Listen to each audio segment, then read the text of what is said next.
Hello again, snacks. Welcome back. Good to see you all again. Praise be to glorious Tibbles, our lord and master of loving all the pats, then suddenly biting the hell out of me. What the frick, Tibbles? Come on, man. More stories with revelations today. These ones, honestly, a little more sickening than last time. Starting with the lightest of them all. Am I the a-hole for being truthful and admitting that I find my wife unattractive after her surgery? Beginning in early March, my wife had plastic surgery recently. We had discussed it and I was against it. It was not my decision, and ultimately, I had no say. Well, she looks weird now. She had the fat sucked out of her face, lip fillers, a neck lift, other stuff I don't really get. She gives me uncanny valley vibes now. It freaks me out. She is fully healed now, and she wants us to go back to normal, like me initiating intimacy. I have done so, but not as much as I used to. And when I do, I try to make sure there is very little light. It's been a few months, and I kind of dread having to look at her. Obviously, she has noticed. She has been bugging me to tell her what's up. I've tried telling her I'm just tired from work,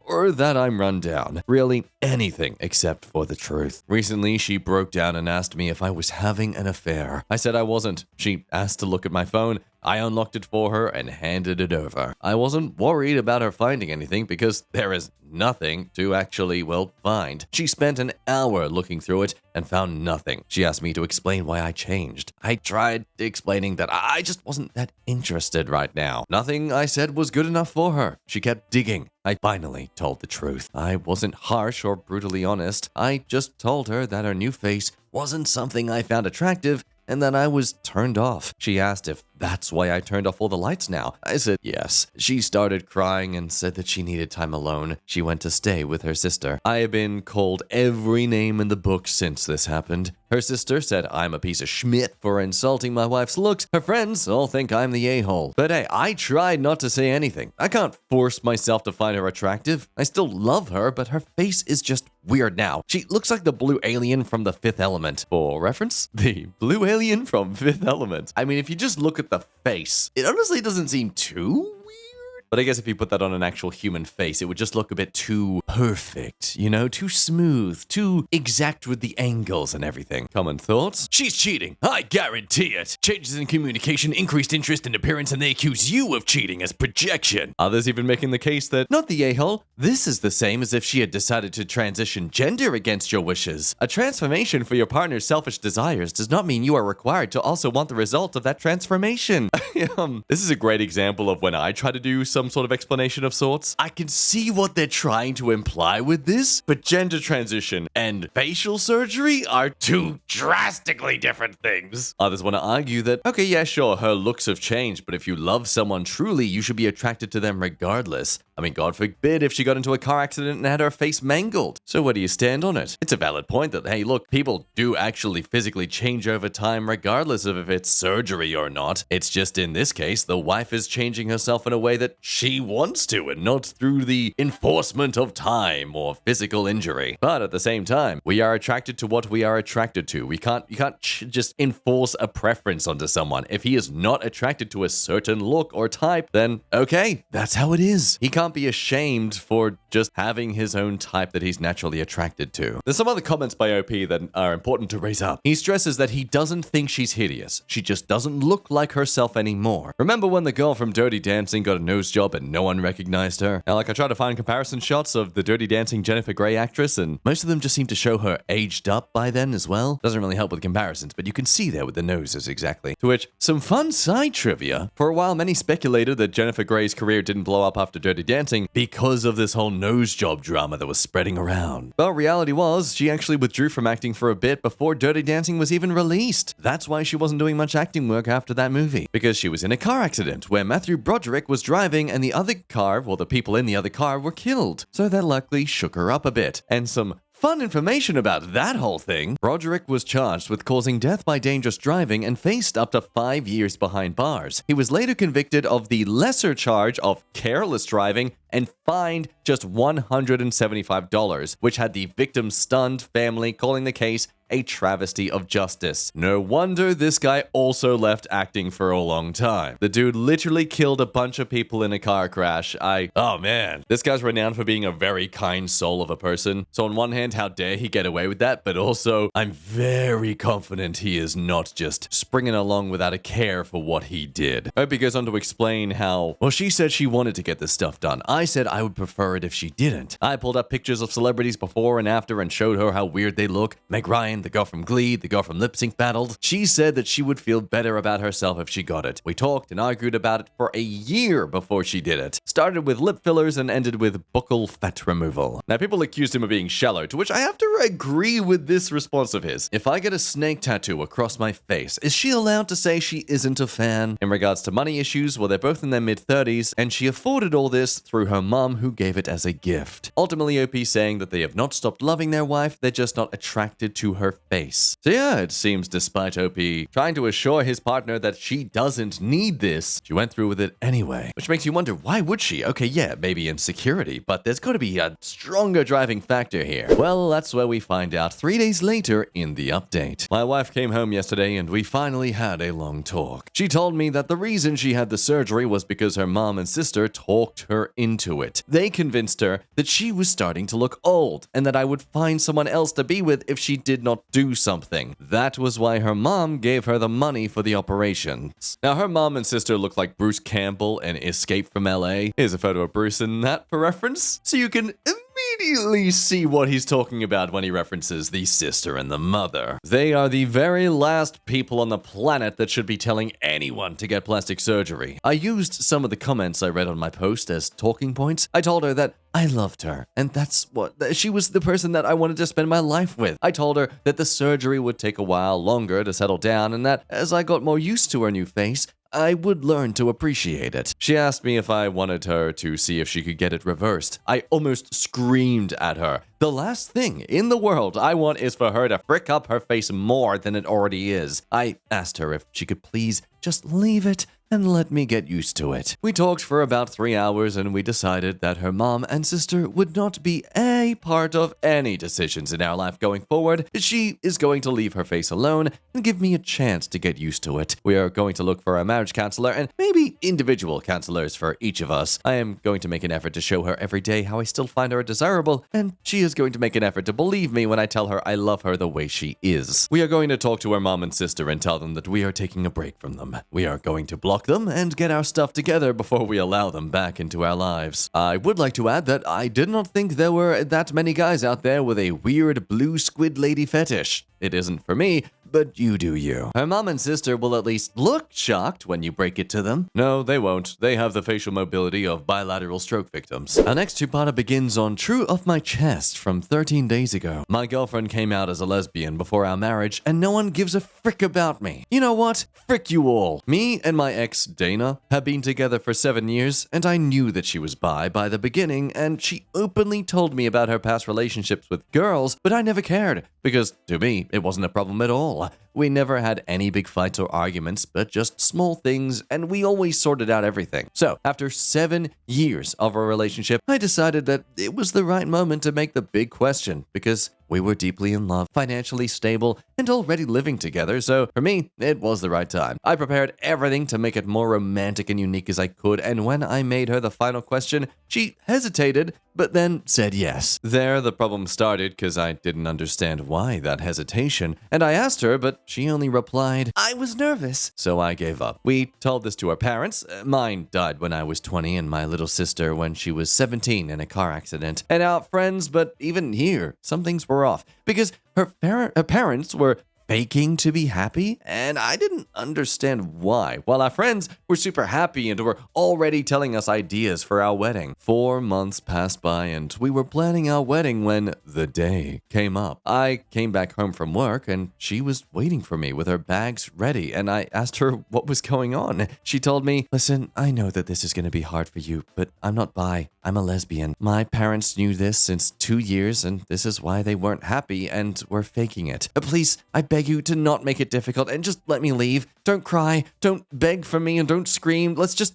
things go like adults. And then she drove away. I was standing there on my feet for like 1 hour in shock because I couldn't believe it. We passed by getting married to Dana coming out like a heartless and cold girl that I couldn't recognize. The worst thing comes now, because 3 months passed by that day. I canceled the wedding, and literally no one ever texted me or called me asking me how I was, if I was fine, if I needed something. Just nothing. Not her parents, not her, she blocked me that day, and not even our friends. No one cares about me at all. In this 3 months, I was hospitalized 3 times because I lost weight, 15 kilos, and have insomnia. I just work and come home, nothing else. While everyone is praising her for coming out, how good she is to finally realize she was lesbian, and her courage to be herself after years of fighting to find her true identity. Right now, I'm not even capable of being mad. I'm just in disbelief for what happened, how fast it all happened, and that no one cares about me because her coming out is more important than her ex. So you know what? Screw them all. They showed me their true colors, and screw my ex. Now, it's comforting to see that a lot of the comments were merely just in support of this guy. You know, good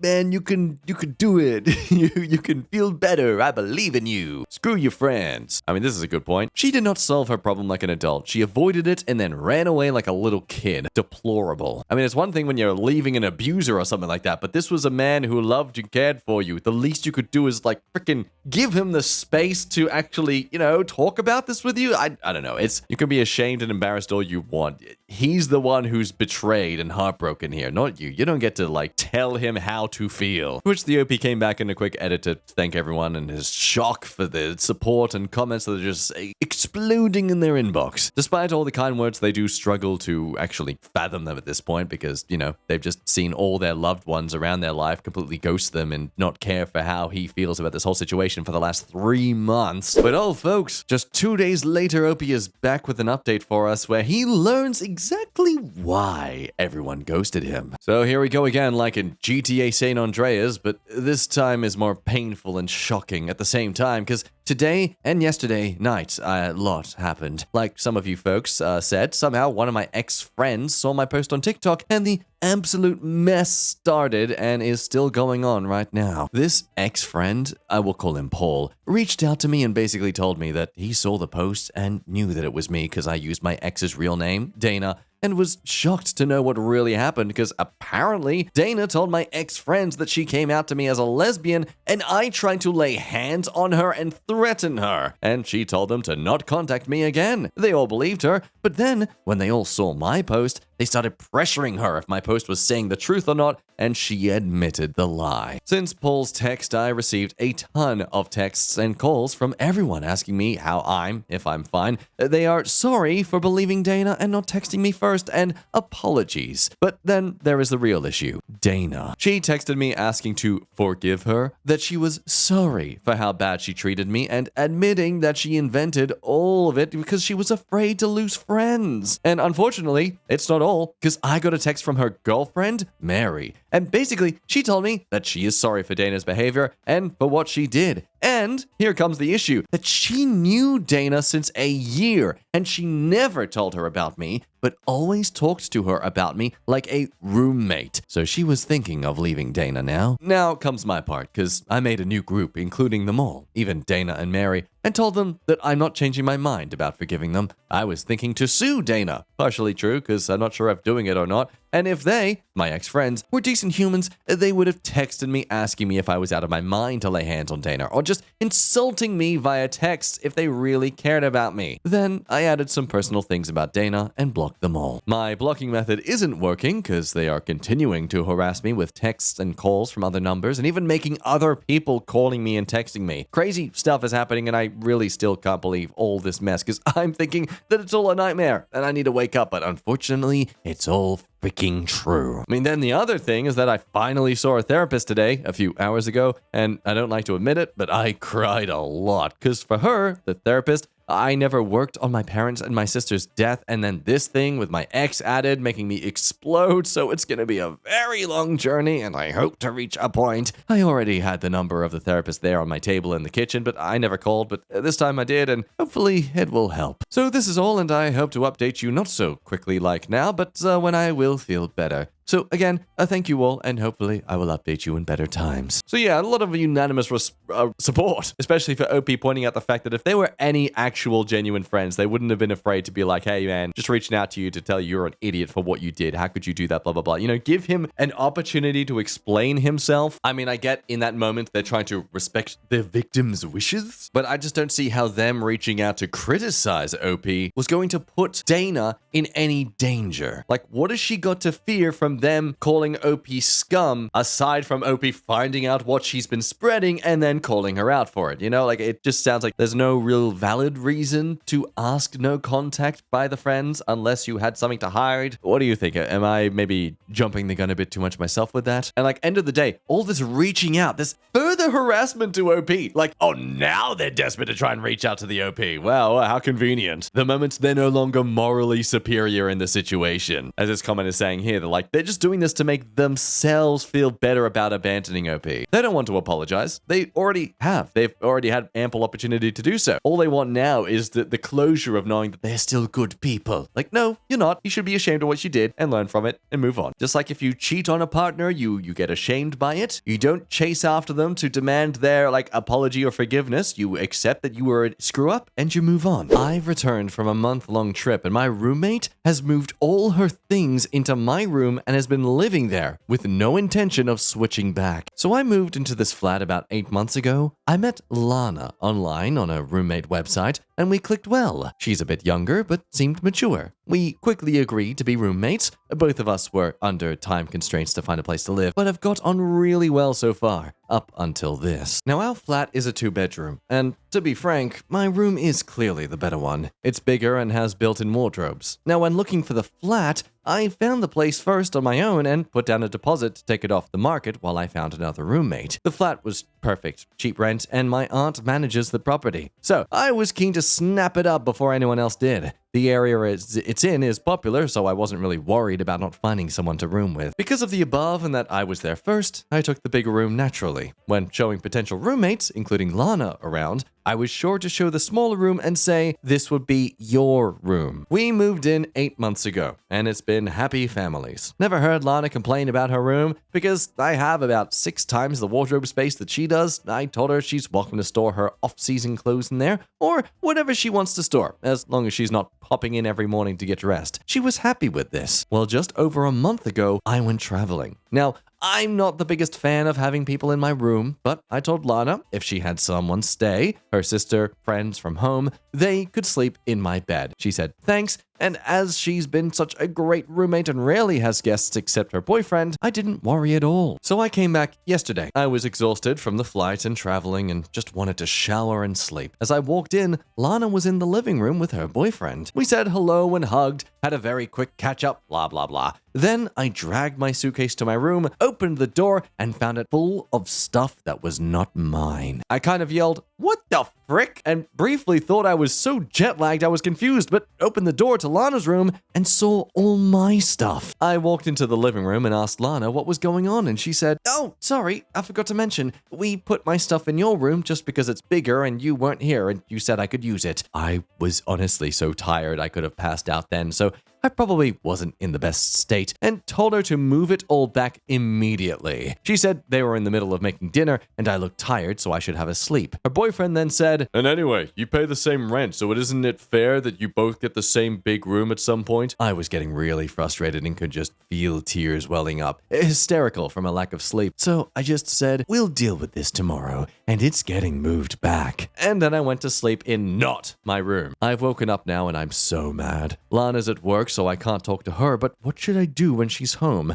I feel like this is going to turn into an argument. I don't think it'll be as simple as, "Okay, let's swap now you're home." Now at the time, biggest thoughts were just to say, hey, screw waiting for her permission. She didn't do it by checking with you first, so you go ahead and move her stuff away the same way she did. Don't just wait till she's ready to do it. That just normalizes the situation. Especially the fact the boyfriend is trying to have his 2 cents be considered. He doesn't even pay rent there. The biggest fear that it's possible the boyfriend now thinks he lives there now because he was there for that whole month you weren't around. And this is where OP comes back in an edit. I've taken the advice of most people on this thread and moved my stuff back. It's taken hours and I'm knackered, but I think if I left it another night, it would be a real problem. I sent her a text when I was almost done, in case she kicked up a storm and came home, to say, "Hi Lana, hope you're having a nice day at work. Just to let you know, I'm moving my stuff back into my room. Didn't want you coming home and walking into the wrong one. Yes, I'm petty. Now, I'll still be talking to her when she gets in because this is out of character for her, to the point of it being bizarre. She's never been anything but a model roommate, so I'm gonna give her a chance before we're donezo. If she wants to be reasonable and have a chat about rent portions, I'm happy to do that. She's never had a problem with the rent before, and honestly, I've never had uneven rent amounts in any place I've ever lived. I mean, whether I had a bigger room or smaller room. But a lot of people here are saying it's the norm, so I'm open to talking about it if she's not ridiculous. So naturally, Opie then waits for Lana to return home later that night. Yeah, and a few suspicious things.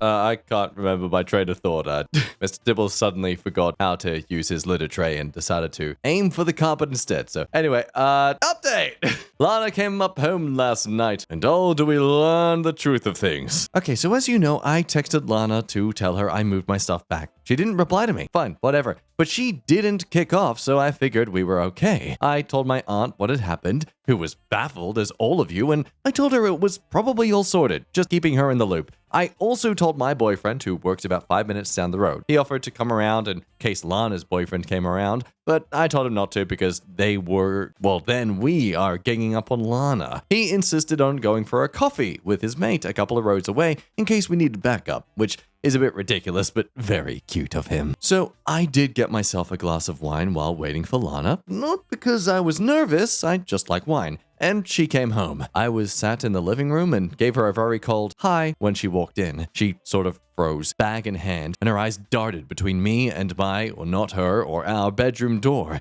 She blurted, "Did you do it?" And I said, "What? Move the rooms back?" "Yeah, of course." And her eyes went all wide and she dropped her bag and ran into the bathroom. I could hear her talking on the phone, so I was like, "Yippee! I guess Tom's coming around. Fun!" I heard the door unlock and I was about to go full Hulk on how psycho she is when she came out of the door and stood between our bedrooms. Their doors are adjacent and she just stared between them both, breathing heavily. It was really odd. Then I noticed she was crying and getting a little panicky, so I asked what was going on. She burst into tears and said, "Oh my god, he's going to kill me," and just sobbed. So yeah, it was the boyfriend's idea completely, as a lot of you suspected. She's honestly always been a perfect roommate, which is kind of why I came to this sub. If she was generally an a-hole, I would have known how to act, and if you know what I mean. Anyway, Lana has a bit of a breakdown, and it turns out piece of Schmidt Tom has always been a bit of a piece of Schmidt. Very jealous, which I always saw hints of, but Lana never mentioned, so I didn't. And he has amped up his piece of Schmitty-schnish while I've been away.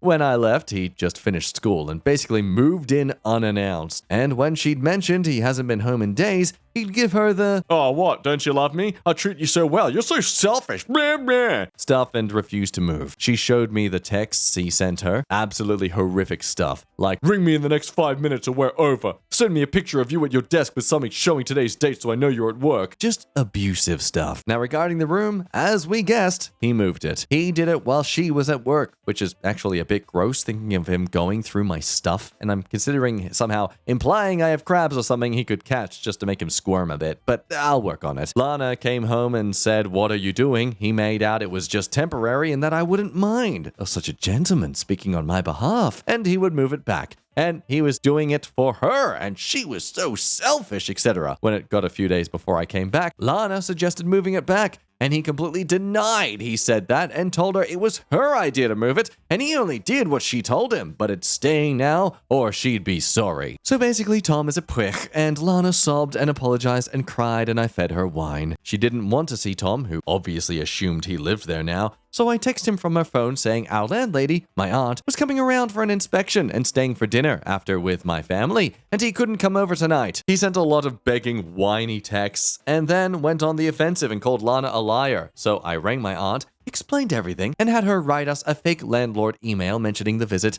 and now she was looking forward to fajitas, because she's an absolute babe, and I make good packet fajitas, which we forwarded on to Tom. He left her alone for the rest of the night, apart from a few texts. Now, I'm not entirely sure what we do about Tom. Lana sounds like she wants to break up, judging from her crying and screaming, "I hate him, I hate him, I hate him," into her wine. I think she's scared too, though. I checked with her and she doesn't have a key, so that's a relief. Well, he doesn't have a key, so that's a relief. I've told my aunt everything, and she said she is happy to ban him from the flat, but Lana would need to break up with him first and get all that sorted. So this obviously has turned from just a petty situation to a full-blown risk of personal safety. And with the update 2 months later, the fact Opie and the roommates decide to flee makes it all the more terrifying. So shortly after my last post, Lana broke up with Tom. She was quite scared to do it because he's a psycho, and it took 2 weeks between the last post and the actual breakup. During that time, she didn't let him come around or see her. Luckily, she remembered that Tom had never had chickenpox as a kid. So we pretended my nephew had caught chickenpox and had to stay with us because my brother's wife had never had it and couldn't risk getting shingles. It worked, luckily, and he stayed away. She told her family and close friends about what he'd been like in case he contacted them to get in touch with her and lied about what happened, and then texted him saying she wanted to break up. Well, he blew the hell up, called her every name under the sun, switched back to apologizing and saying she was the love of his life, then said she'd never find someone like him,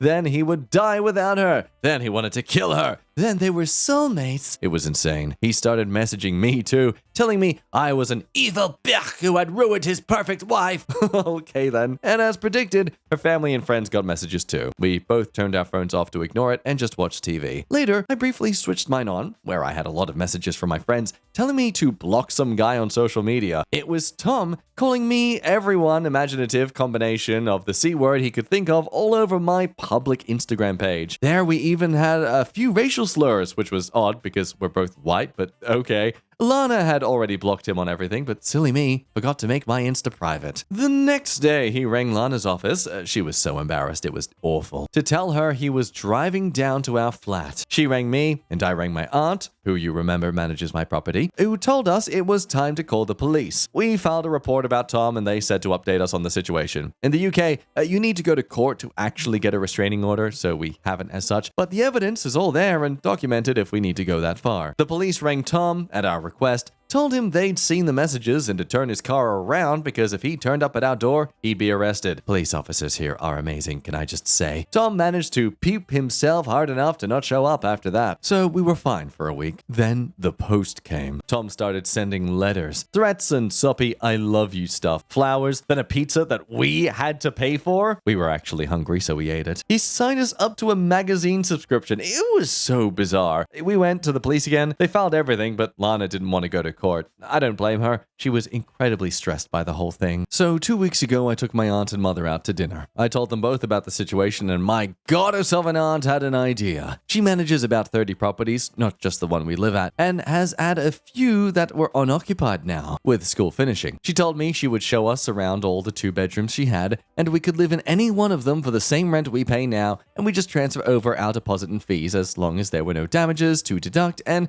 we helped do a deep clean to get it ready for the next tenant. We found one within a 5-minute drive that's just as lovely and, to anyone concerned about the previous rent dispute, has equally sized bedrooms. So we moved, which is why the last 2 weeks have been manic, but we're settled in now. Tom has now been informed that we've moved because the stuff he sent since has been returned. Lana and I are completely no contact with him, and anyone who visits us is sure not to pass on our address to Tom. Also, I apologized to Lana about the issue with paying the same amounts of rent. She said she had never had a problem with it, and said that's how she had always done it through uni and with other roommates. She refused to take any money from me, but I've decided I will be funding the weekly flat wine sessions for the future. It's been a long month, and even though my traveling tan has faded, things are great now. Thanks for all of your advice before, guys, even the ones I didn't agree with, and let's all pray to baby Jesus that I have a calmer living situation from now on. And with that somewhat happy ending, we'll end things there. Thank you as always for watching. Thank you for putting up with my blocked nose of a voice. Remember to drink water, and if you don't, I will get Tibbles to come over and bite your legs. Bye-bye.